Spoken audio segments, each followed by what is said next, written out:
Welcome to the Razors Inc. podcast with your host, Jonathan Farini. If you've spent any amount of time with this podcast, then you know that as a writer, Jonathan has a particular affinity for mysteries and the men and women who solve them, detectives, going all the way back to Sherlock Holmes, of whom it was said that among his greatest talents was noticing things that no one else can. And while detectives have been portrayed on the small screen for decades, some of the most memorable ones became that way not because of their ruthlessness or toughness, but rather everything but. So pour yourself a drink, pull up a chair, and hear Jonathan's take on movies, television, and today, a look back at TV detectives from arguably their golden age. Here's your host, Jonathan Farini. It's the 70s, and you're a television producer with an idea for a detective show. The 70s were marked by tough times, with Nixon resigning, Vietnam ending, Gerald Ford failing to battle wicked inflation, gas shortages, and Jimmy Carter's thermostat policies, which froze your ass off or boiled you to death, and a failed American hostage rescue attempt in Iran. Ask your parents or grandparents about it. It was a great time for music with disco, Motown, funk, soul, R&B, and great rock and roll. The movies had been reinvented by great new director-writers, and if you were a teenager not living in poverty, not a bad time to be young. Enough history, let's talk network television. Imagine you're a television producer. Only 3 networks, and television was received in homes for free via rooftop antennas and or rabbit ears.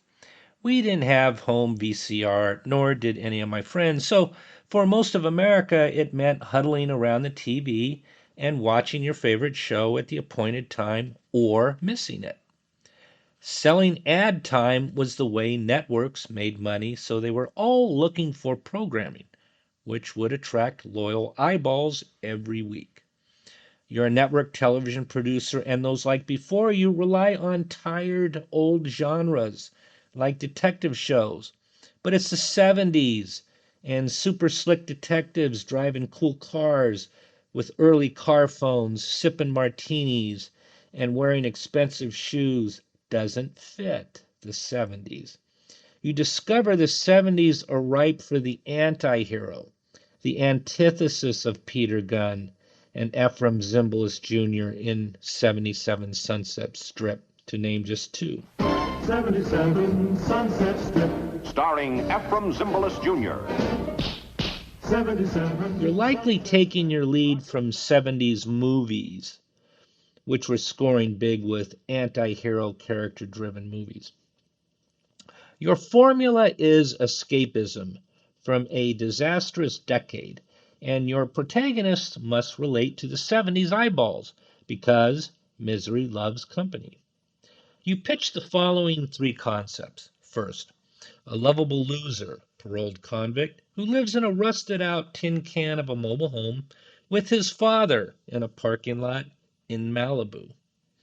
Second, you pitch a short, portly Epicurean, former cop turned PI, who lives in a penthouse atop a landmark Hollywood Sunset Boulevard nouveau building named the Sunset Tower.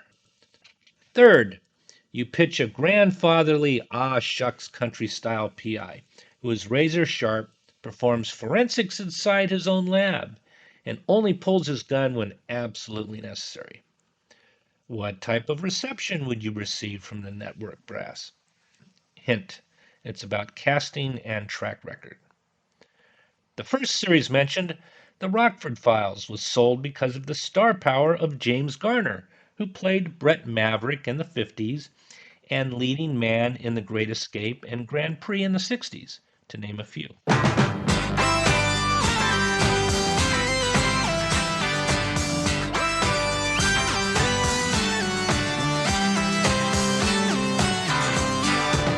In the 70s, James Garner was middle-aged, a little heavier, and brought a screen presence and understanding of the lovable loser, James Rockford, which became a hit show running from 1974 to 1980, and arguably the actor's greatest acting achievement.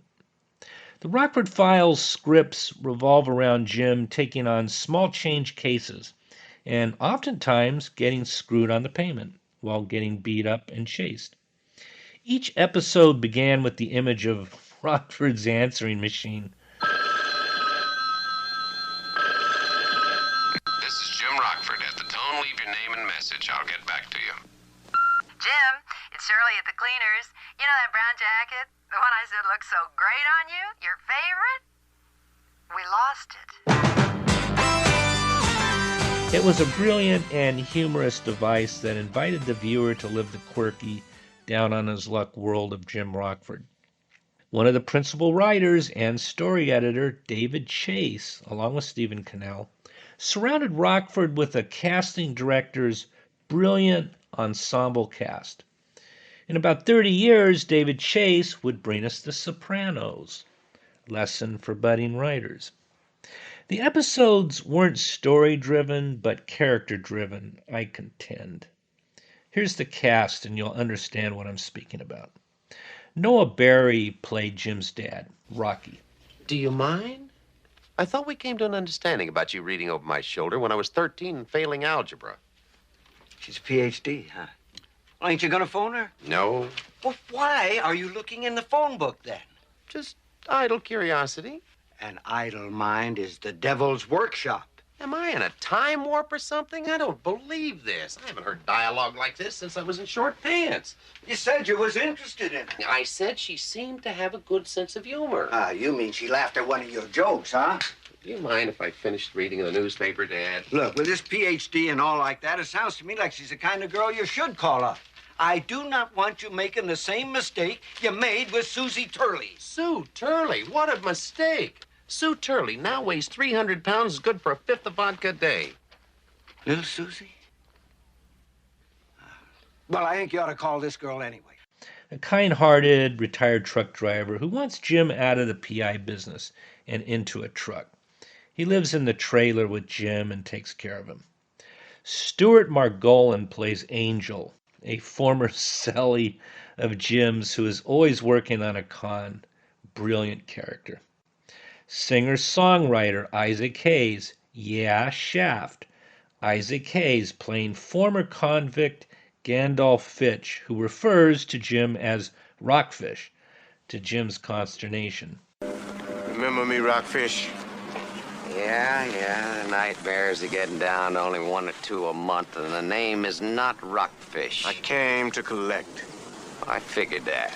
It happens to be a bona fide debt and you're 5 years past due. Now, what happened to that bread you supposed to deposit in my account in the inmates trust fund? I kept meaning to send it. $1,500 is what you owe, and $1,500 I'm gonna collect. Come on, Gandy, do I look like I got $1,500, huh?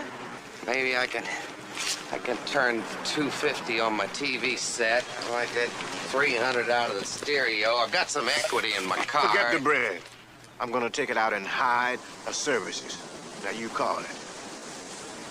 Services? Look, Rockfish, I just did 20 years for a murder that I didn't do. Now, you find out who killed Lila McGee, and you and me are square. Candy is a big dude solving Jim's problems with his fists. Gretchen Corbett as Elizabeth Beth Davenport, Jim's lawyer and sometimes girlfriend. Bo Hopkins as John Coop Cooper, Jim's disbarred attorney friend. You seeing a trend here? Tom Selleck as Lance White, a successful and glamorous PI. Due by about a half an hour. It hasn't occurred to you that this is a trap? A trap? Come on, Jim, I doubt that. Now, I can't explain why you're still walking around. It's not going to last long. You know, you're naive, Lance. You really are. You have to be cynical. You have to question things. You can't take someone named Belle LaBelle on face value. What's her angle? Huh? Whose payroll is she on? You find out the answers to those things, and then you start moving fast and crooked. You go through doorways, sideways, and low, at odd angles. You look for the big lie. Question everything. I'm going up to Lake Malibu. Why don't you come with me? They'll kill him. He's a throwback to the 60s private investigator. Tom Selleck became famous as Thomas Magnum in Magnum P.I., the detective series in the 80s. Dennis Dugan is Richie Brockelman, a young, idealistic, and seemingly naive PI who seeks Jim's help from time to time. Catherine Harold is Dr. Megan Dougherty, a blind psychiatrist who hires Jim. Their relationship eventually blossoms into a romance. Simon Oakland is Vern St. Cloud, a blustery, arrogant, and often untrustworthy fellow PI. Louis Gossett Jr. as, wait for it, Marcus Aurelius Gabby Hayes, an impeccably dressed, chauffeur-driven, boastful PI who is always in on a hustle, usually to Rockford's misfortune. Rita Moreno plays Rita Kapkovic, a call girl. Rita, honey. It wasn't no trick, Jimmy. Honest. Yeah, sure, sweetheart. You ran into a door. I'm not lying. I got mugged. You said you were going straight, huh? You said it was a whole new life. Yeah. Didn't start out too great, did it? Oh, now, okay, come on. I shouldn't have come here. Hey, you should have come here. It's exactly where you should have come, sweetheart. I never been nothing but trouble for you. Well, that's a double negative. What? That means you haven't been any trouble at all. And whether Jim and Rita are ever romantically involved beyond their close relationship is unclear. But this writer would have found gold in building a romantic relationship between them. Rita is a multi-dimensional performer and director and was underutilized, in my opinion. Her biography is a must-read, and she recently celebrated her 93rd birthday looking gorgeous. Joe Santos played a police detective named Dennis, who was a friend of Jim's and getting into trouble with his superiors for running plates for Jim and other favors within the department. As a producer, you had a cool Pontiac Firebird. Rockford tear-asses around inside the Firebird like a stuntman, and his dad Rocky has a cool GMC Sierra Classic pickup with a roll bar, two-tone paint, and pinstriping. The series had a great theme song composed by Mike Post and Pete Carpenter and became a best-selling single, hitting the charts and earning an Emmy. The series ran for 6 seasons and 123 episodes on NBC between 1974 and 1980. Garner won an Emmy in 1976. The writers, Stephen Cannell, David Chase, Charles Floyd Johnson, and Meta Rosenberg, won an Emmy in 1977.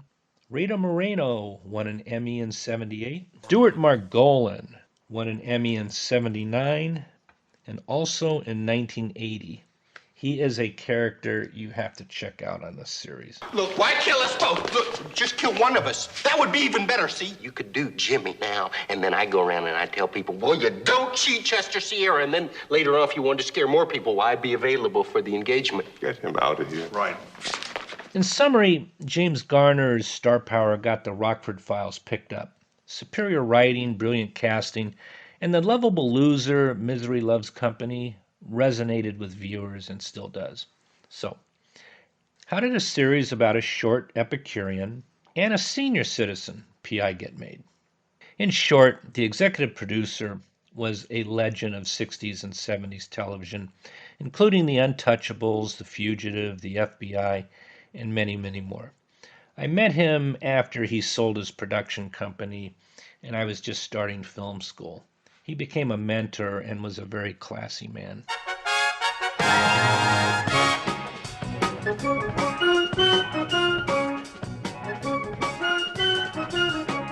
Cannon aired from 1971 to 1976 on CBS. Cannon. Starring William Conrad.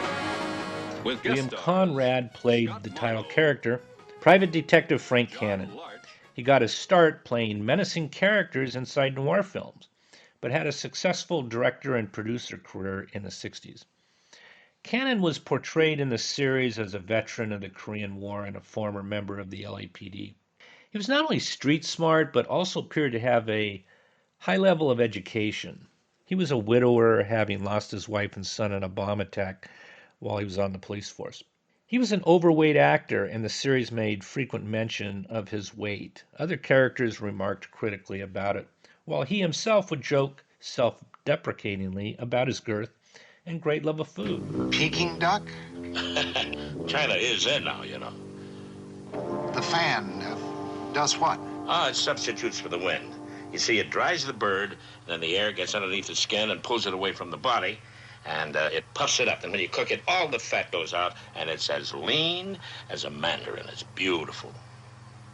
How long do you do that? Well, I cheat, but about 8 or 9 hours, something like that. There you go. Cannon was a gourmet cook who enjoyed preparing food for his friends. Despite his large size, he was a man of action with gun in his fists.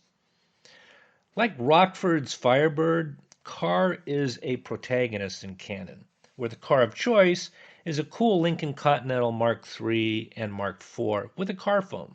That was special in those days, but it had a handset and a coil resembling a vintage phone, and I recall he dialed the operator who made the connection. Unlike Rockford working for scraps, Cannon worked for insurance companies and powerful people who could afford his fee, but ensnared him in devious plot lines. Other than the title role, the series had very few recurring characters. Notable guest stars included Johnny Cash, Mark Hamill, Larry Linville, Sandra Locke, Leslie Nielsen, Nick Nolte, Roy Scheider, and Martin Sheen. Cannon received 3 Emmy Award nominations for Outstanding Drama Series in '73 and for William Conrad as lead actor in a drama series in '73 and '74. Ran for 5 seasons, 122 episodes on CBS, and was produced by QM Productions. Cannon and the series Barnaby Jones, which I will discuss in a minute, were both created by writer Edward Hume, who also created The Streets of San Francisco for QM Productions. Your Grandfather's Detective.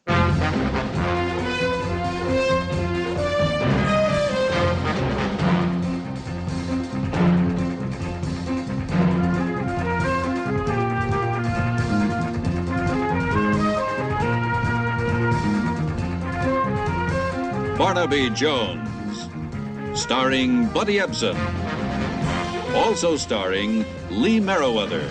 Barnaby Jones is an American detective television series starring Buddy Ebsen as a formerly retired investigator and Lee Merriweather as his widowed daughter-in-law. Buddy was 64 when this series debuted. He has an extensive filmography, check it out, and it was great that an actor of his age would catch a break like this. I don't think it would happen today. Buddy is best known for playing Jed Clampett in the Beverly Hillbillies, but began his career as a dancer on Broadway and vaudeville in the 30s. It's an athletic feat to watch a man of his height dance as eloquently as Astaire. He successfully segued into acting. So Barnaby runs a private detective firm in Los Angeles. He's an aw-shucks detective with his own forensic lab performing tests. Wayne Hogan was an important executive. It is not inconceivable he might have taken something of value on a business trip.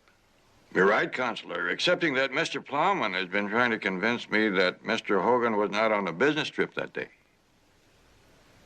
I may be mistaken, but do you know Carl Merrick? I never heard of him. Has a small trucking and warehouse business in San Diego.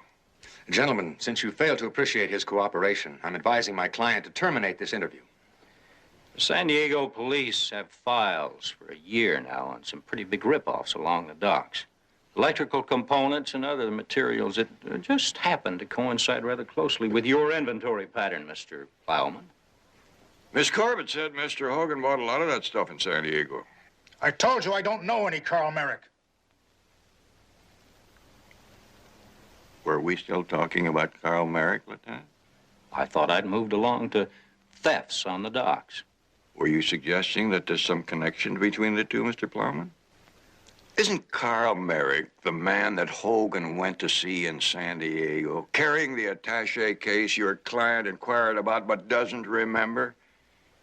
Seems to me my memory would be doing flip-flops, too, if I realized that my vice president was going around carrying $300,000 in cash that wound up missing. On rare occasions, he'd pull a gun and make a wound shot rather than a kill shot. Like Cannon, he represents insurance companies and wealthy, powerful people, also leading to interesting storylines. I've spoken in other podcasts about opening and closing credits, and the puzzle pieces coming together, forming the opening credits, accompanied by a brilliant musical score by Jerry Goldsmith, puts most films to shame. Barnaby Jones ran for 8 seasons and 178 episodes. Many familiar actors made guest appearances, and others who were newcomers went on to become well known, including Jonathan Banks, Susan Day, Larry Hagman, Ed Harris, Don Johnson, Tommy Lee Jones, Sean Penn, John Ritter, Carl Weathers, and James Wood. Sadly, no Emmy wins for Barnaby Jones, but Lee Merriweather was nominated in 1977 for Outstanding Supporting Actress. These 3 anti-hero series still hold up and are in syndication after 50 years, which speaks for itself. If you were alive during the release, I'll bet you have a soft spot for them in your hearts. And younger people watching them with relatives likely appreciate them as well. If you're not familiar with them, find them on YouTube and watch an episode or 2. I'll bet you'll find something which catches your attention in one or more. If you're a budding writer-producer, these are a must-watch for the development of anti-hero protagonists, casting genius, less violence and more wit, and a time capsule into television history which you may put to good use. Until I see you next time, please leave behind a soft footprint, and class is dismissed. So while we take nothing away from more modern portrayals of detectives on the big or small screen, all too often today's portrayals focus on being edgy rather than on the charm and intelligence that would allow the fully developed characters to easily disarm the suspects. Besides, Michael Connelly once said, the best crime stories are not about how a detective works on a case, but rather about how a case works on a detective. You've been listening to the Razors Inc. podcast with Jonathan Farini. Be sure to check out Jonathan's collection of fiction at the Jonathan B. Farini Story Collection at jonathanfarini.com. Also, look for Jonathan's latest short story, Final Watch, in which 2 Border Patrol agents on a lonely road one night encounter some unexpected events that defy explanation. Final Watch, published in the latest edition of the Spadina Literary Review. Go to jonathanfarini.com or drop an email to razorsincpodcast@gmail.com.